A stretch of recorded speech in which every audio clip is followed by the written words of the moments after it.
Hello, friend, and welcome to another episode of Artworks for Teachers. I'm your host, Susan Riley. And sometimes when we want to know how to improve something or how something works, it's almost more beneficial to go outside of our industry to get perspectives on what's working in other industries that we might want to bring back. And so that is my goal today. I have guest Amy Climer on the show, who has a PhD in working with teams.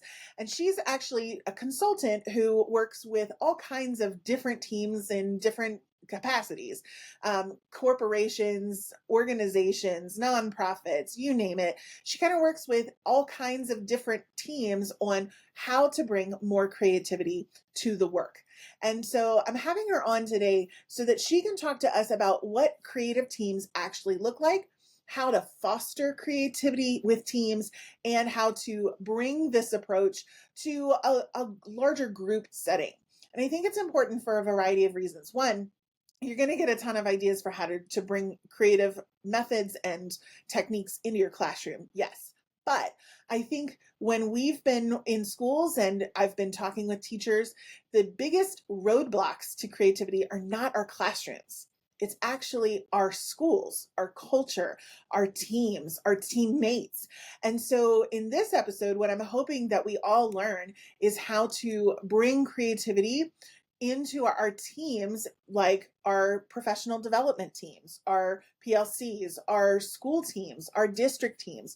And so we understand how to develop creative ideas, how to not squash those from the get-go, but instead how to build a structure and capacity for brainstorming and getting creative and innovative and looking at what does change look like in our schools, because we can't afford to wait on this anymore. So now how do we build this? And that takes a system actually in place to allow us to do that. And Amy is here to guide us through those systems and what that looks like. So I'm excited for you to meet her. Here we go. Well, hello, Amy. Thank you so much for joining me today. Thank you. It's so good to be here. Oh, wonderful. I am excited for our conversation. I've been following you for a while, and I'm so excited for what you're going to bring to our audience today. So to kick things off, how about you just share a little bit about yourself and what led you to focus so much of your work on creativity and innovation? Sure. Yeah. So I have a consulting practice that I've had since 2009. And the main focus of the work I do is I teach teams and organizations how to be more creative, how to be more innovative. And what I found in my consulting work, as well as in research that I did that led to my PhD, is that most teams, most people don't really know how creativity works and they don't understand there's a process. And so that's a big part of what I do. A lot of trainings, keynote speaking, a little bit of coaching. And I got into this. In some ways, I've been curious about creativity since I was a kid. Like, I was that student in high school that if my friends said they weren't creative, I was like, what? Yes, you are. Of course you're creative. And I would jump all over them and try to be encouraging. And of course, I had no idea what I was saying, but the positive intent was there. Yeah. Yes. And then in the 90s, after I graduated college, I stumbled upon the book, The Artist's Way, which I know has influenced, many millions of people. Yeah. But that book helped me see, oh, creativity is something we can cultivate and nurture. And it's not just, like we need to be deliberate about it. Yes. And then I got really deep into it, eventually went back to school to get a PhD so that I could study creativity in teams because I was very curious. I have a lot of background in team development. And so I was interested in like bringing these two things together. And anyway, that's the short-ish version. I love that. So and Julia Cameron and her work with the Artist's Way, right? It proliferates so much of what we do. But you're right, this idea of deliberate creativity. So you use that phrase a lot in your work. Can you tell that, what does that mean exactly? What does deliberate creativity mean, and how's that different maybe from creativity in the moment? Yeah, I use the word deliberate creativity because I think there's a lot of myths about creativity and how it works. And we think that, oh, I'm just gonna, randomly get this great idea and then poof, I'm going to be able to change the world or change my classroom or change my school, whatever it is. Yes. And the reality is being creative takes work. It's just like anything else, right? And so I use the word deliberate creativity not to say that it's different than being creative every day. In fact, I'm hoping people are being deliberate about being creative every day, but it's just like being conscientious about it and Mm. intentional about it and taking, certain actions and doing, maybe some exercises, whatever it might be. Yeah. Yeah, that's what I mean by deliberate creativity. Oh, I love this idea that it takes work, that it's not a spark of genius. Yeah. I mean, it can be, but I guess like I was speaking to Edward Clapp last week, and he was talking about this idea that creativity never happens in isolation. It is always participatory. It is always a collaborative effort, right? And Mhm. this, I think that weaves in so nicely to this idea that creativity is work. It's not, you have to show up, right? You have to show up and sit down and do the work. And I think any artist will tell you that. I'm curious, with your work in teams Mhm. and being able to work with creativity in teams. First of all, what led specifically to that kind of niche in working with teams? What does that look like for you, and how do teams benefit from Mm. creative practice? I think so. What led this to me was actually I was working at a university early in my career, and I had this experience that I'm guessing most listeners have had, where some teams that I was on, I was on a lot of committees because that's what you do at a university, right? So I was some committees or teams that I were on, I found were quite creative and were willing to like dig in and explore new things. And others, I felt less creative just showing up at the table. Like it Oh, was stagnant. It was, yeah, we're not really interested in serious change here. And one day I had this experience where I was in a team meeting, and this was the main work team that I worked with, and we actually were like a pretty decent team. There was about 12 of us. Like most teams, we met every week or so. And one particular meeting, another teammate, Maria, she said in the middle of the meeting, "Hey, y'all, I've got this issue. I'm wondering if can I get some feedback from you? I'd love to brainstorm for a few minutes." And so, I heard the word brainstorm and I just stood up a bit taller. I'm like, "Oh yeah, this sounds fun. I'm in." And so she explains the situation and we start, sharing ideas. And it was about the fourth idea. mhm. Phil says, "Oh no, we can't do that. We did that in 1985 and it was a complete disaster." And Susan, my reaction was just like yours. I just started laughing because I was like, 1985, like what, when cassette tapes were cutting edge? Like, and and I just started laughing. And then Phil looks at me, just glares, and I was like, oh, I thought he was joking. And no, he was completely serious. And obviously he'd been, a longer tenured member than I had been. I was a kid in 1985. And you know what happened next? Nothing. Like no one was going to share any more ideas. Maria was like, "Anyone else have anything?" And, tension was high. So we finished the meeting. Maria does not get the ideas that she's looking for. And I just left. I was livid. And my boss was in the meeting as well. And we were both just like, rah, like complaining about this. Well, then about 8 months later, I had another experience with Phil that really changed my perspective because I was thinking, like, oh my gosh, he's such a jerk. I can't believe he did that. Doesn't he understand how creativity and brainstorming works? Well, Phil invites us over to his house for an end of the year, barbecue in his backyard. And I meet his son, who's 10 years old, and I meet his wife. And as I'm talking to them, I find out Phil and his son are learning to play the guitar together. Phil's been in some community theater productions. Like, okay, this is a person that values creativity and is being creative in their life. What's happening when they walk through the doors of that building? And I realized this was happening to a lot of us Yes. as we showed up to work. And I'm imagining some teachers feel this way. Yeah. You show up to work and it's not a place that nurtures creativity. So I got really into wanting to figure this out. I read every book I could find on creativity in teams, which especially then, this is early 2000s, there were not very many. Yeah, a few, and there's still not a ton. Yeah. But then I went to get my PhD and really dug into why are some teams creative and some aren't, and then what are the differences? Yes. And I ended up writing my own book on it because it's like there's not many books out there. I want to share this. Yeah. Yeah. Yeah. So let's dig into that a little bit more because I think this is fascinating because I think that you've uncovered a story that many educators will also resonate with, that it's not just happening at university settings, but Oh it yeah. is the culture of your building. We've talked a lot on this show about culture, but it kind of at a surface level. So, what Mm. are some things, what did you discover in your research that lead to settings where creativity is valued and embraced and it gets messy and that's okay, and settings where that just gets squashed and shut down? Mhm. So one of the things that I figured out is that the most important, setting, if you will, for where creativity can be fostered or not is at the team level.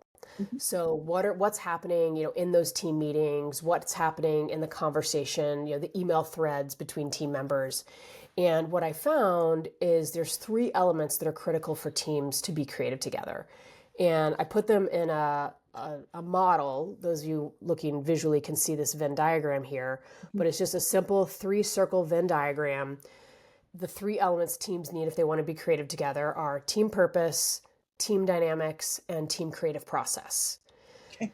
So just to dig in a little deeper on each of them, Yeah. and then you can ask some follow-up questions if you want. But team purpose meaning, why are we here together? What are we doing?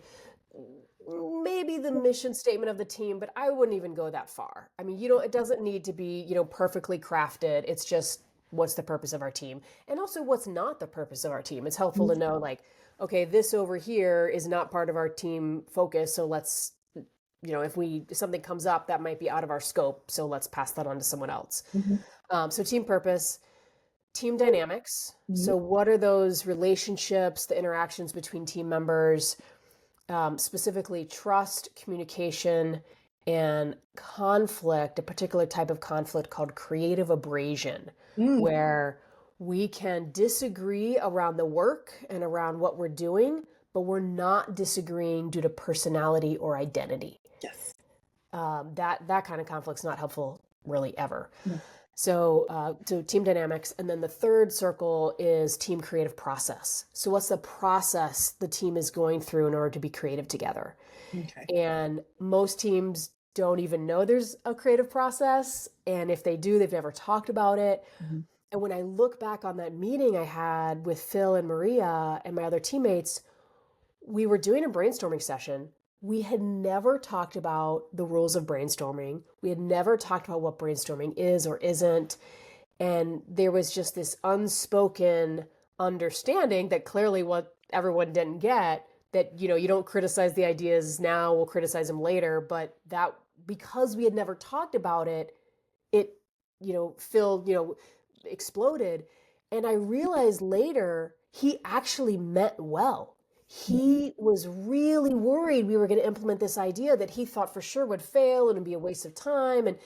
And so even though, he looked like a complete jerk, I do believe his intentions were good. Yes. And I think that happens all the time. And so if teams can focus on those three elements of deliberate creative teams, they're going to be more creative and produce more innovative results. Mm. And so you talked a little bit about this unspoken under the surface, like this is kind of the norm or the rule that we don't do this or we do these things.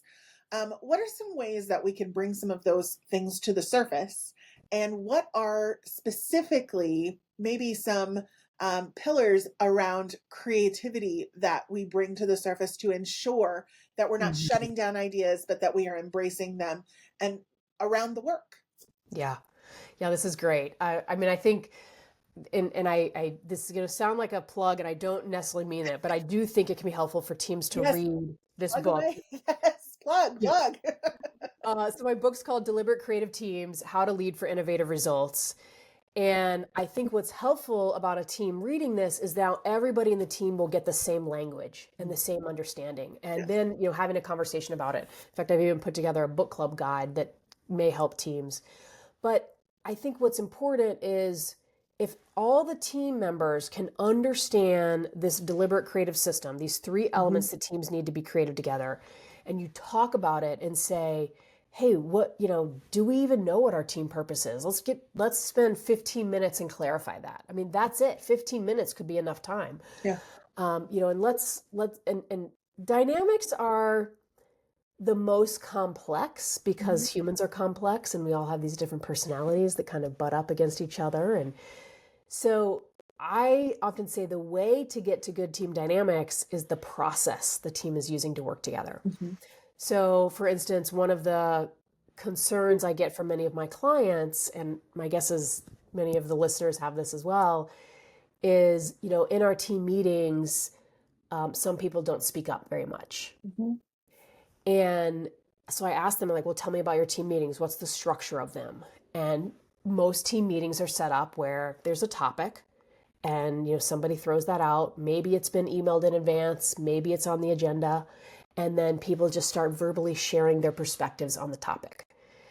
And what happens, this is, I think, just I don't know if I want to say natural human behavior, but it's certainly very prevalent in our US American culture, Mhm.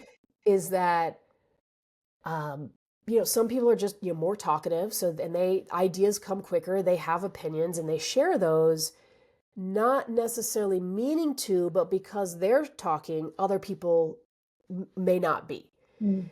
And so I often say, okay, what if you change the structure? What if at the beginning of every team meeting, you have some sort of go around where everybody shares something related to the topic? I am not talking about, we're having a budget meeting and let's kick it off with what was your favorite vacation?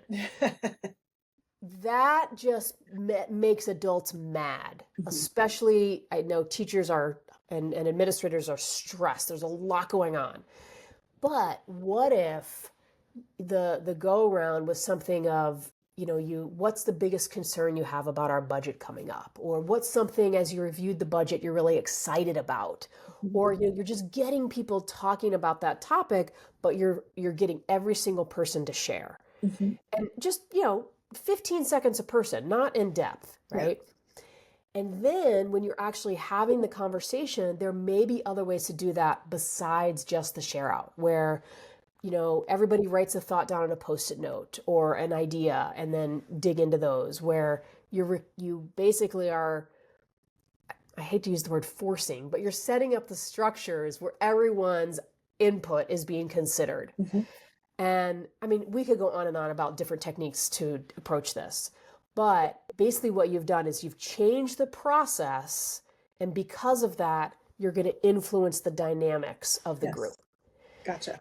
Does Gotcha. that make sense? Yeah, no, that totally makes sense. And I also think, um, as I'm listening to you talk, that there's also a aspect of follow through that is super important to these team dynamics, right? Yeah. Because we've all sat in meetings where the meeting itself has been really productive and we think this is great. Now we've got this established, and then nothing happens. So we might come back to a meeting a month later and we might have another great meeting, and the Yeah. meetings might be fun, but there's nothing that's happening after.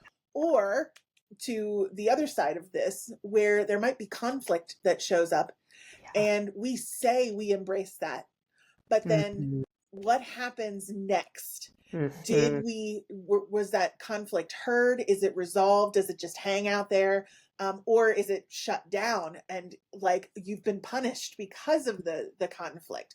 So talk to me a little bit about how the resolution period or the follow through works in a Mhm. creative environment. I really think this is often where we can pull from like the project management world, Okay. and especially with the follow through piece. I am One of the questions I've started asking in the last couple of years, I've started asking the teams I work with is, what's your process to track the tasks you're doing together? Mhm. And many of them look at me like I have two heads. What do you mean?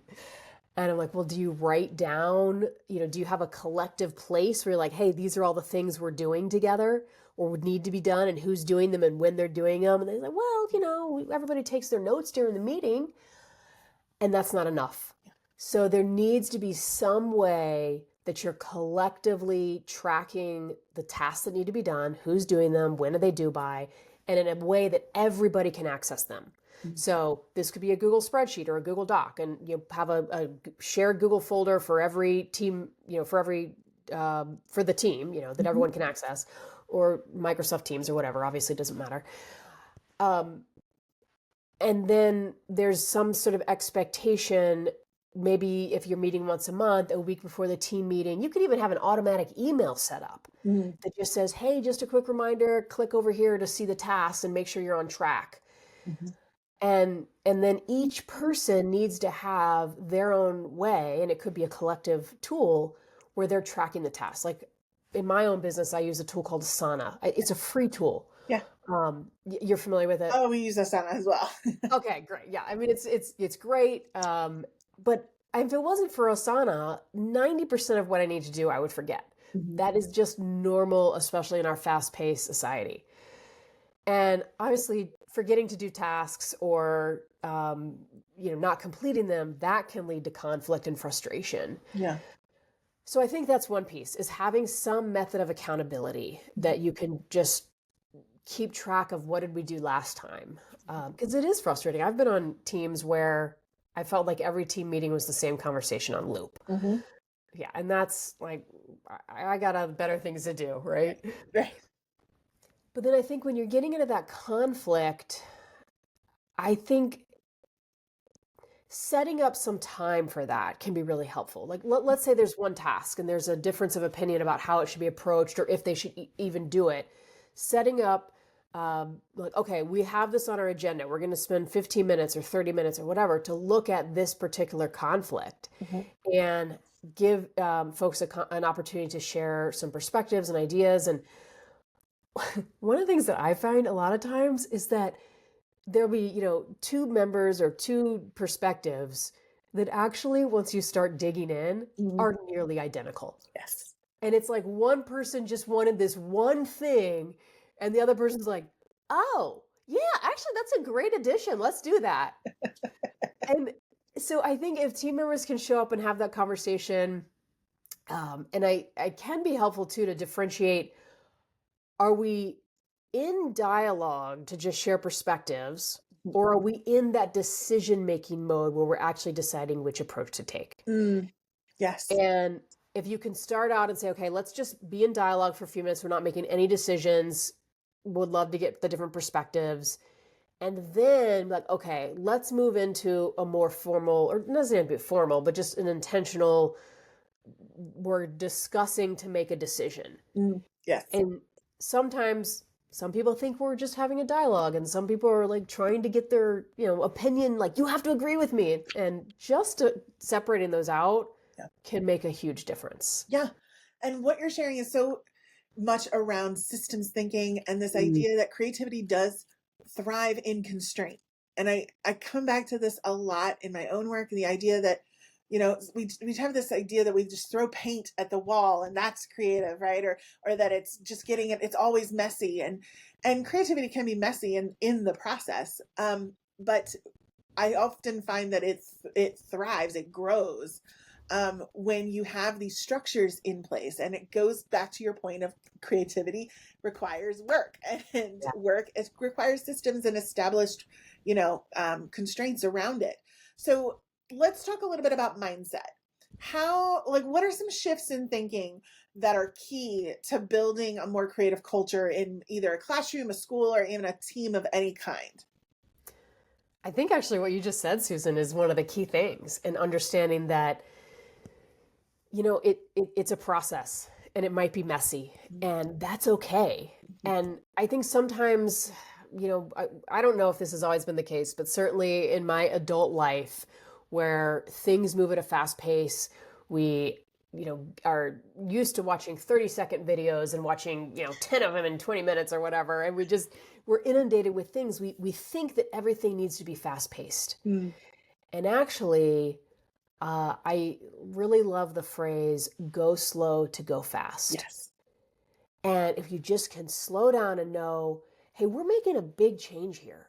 It might take a year or 3 years or 5 years. What are the steps we need to take to get there? Mhm. And sometimes those meetings might be a conversation about, let's just talk about a process and how we're going to approach this work. Mhm. And on one hand, that can feel like a waste of time because we're not getting anything done. But by doing that, you actually speed up the work later on in the year. Yeah.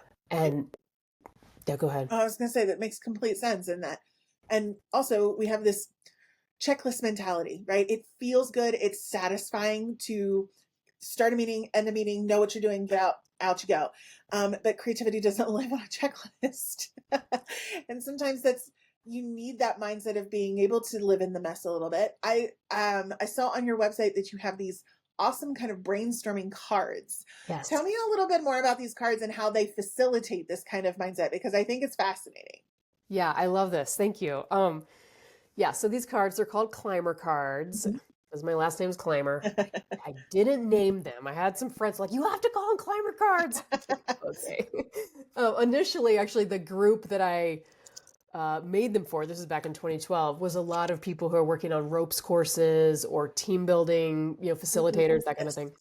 Anyway, so what they look like is on one side are all of these little images these are all watercolor paintings that I drew. Yeah. So we've got like a globe, a mirror, an earthworm, an eyeball, octopus, just all of these like very simple, Mhm. iconic images.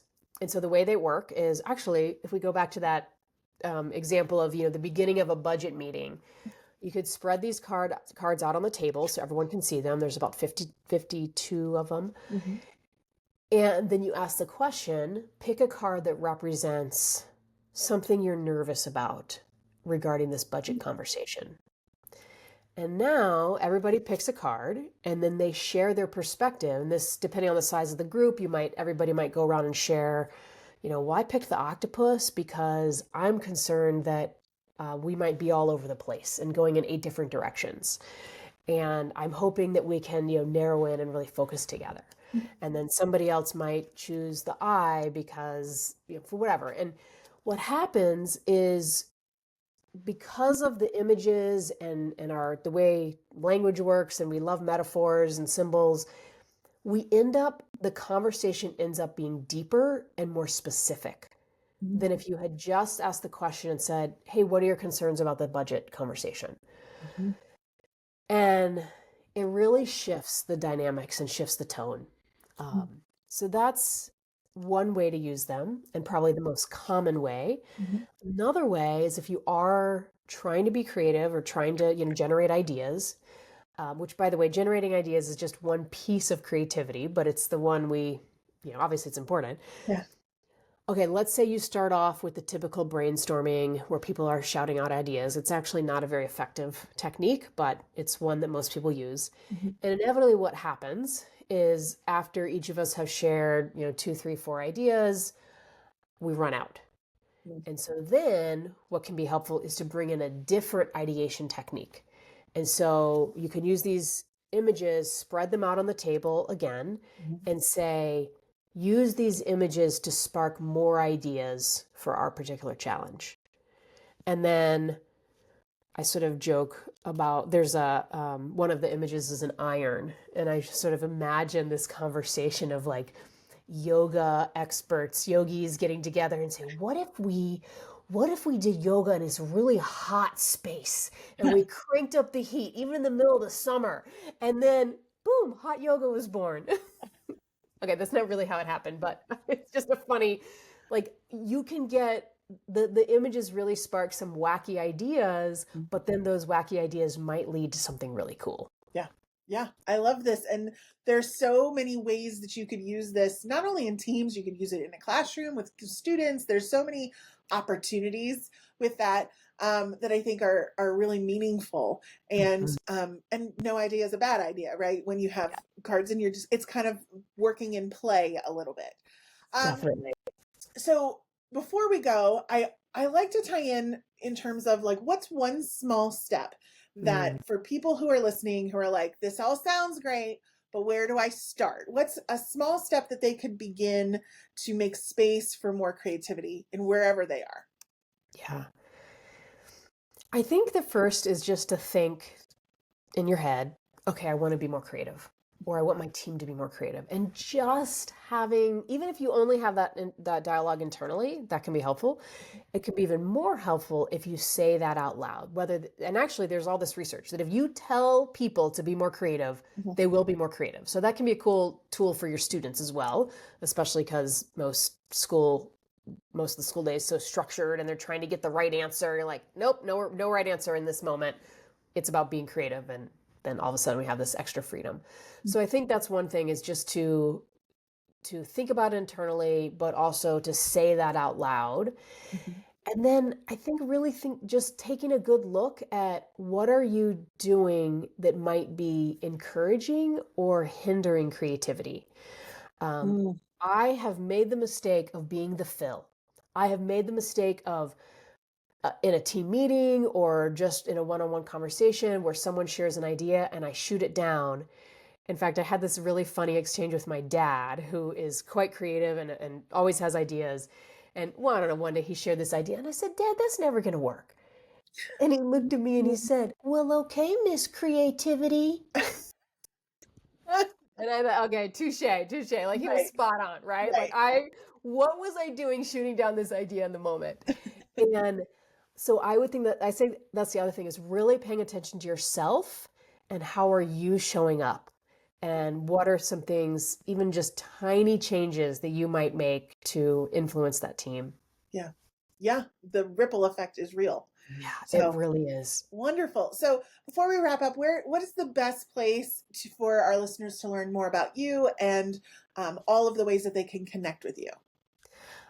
You can go to my website, which is climerconsulting.com, and Climer is spelled Climer. There's no B in it. Perfect. And you can go to climercards.com if you want to get a deck of Climer cards. I offer a free workshop on how to use them almost every month. So you can find the email there. And then anywhere books are sold, you can get Deliberate Creative Teams, How to Lead for Innovative Results, and definitely recommend that. In fact, uh, probably by the time this podcast episode drops, the audiobook will be out as well. It should be out Yay. any day now. So That's fantastic. Wonderful. We will put all of that in the show notes. Amy, thank you so much for your insights today and for allowing all of us to learn from you to be a little bit more creative. well, thanks for having me on the show. I love what you're doing. If teachers can be and administrators can be more creative, I just feel like schools will be even better.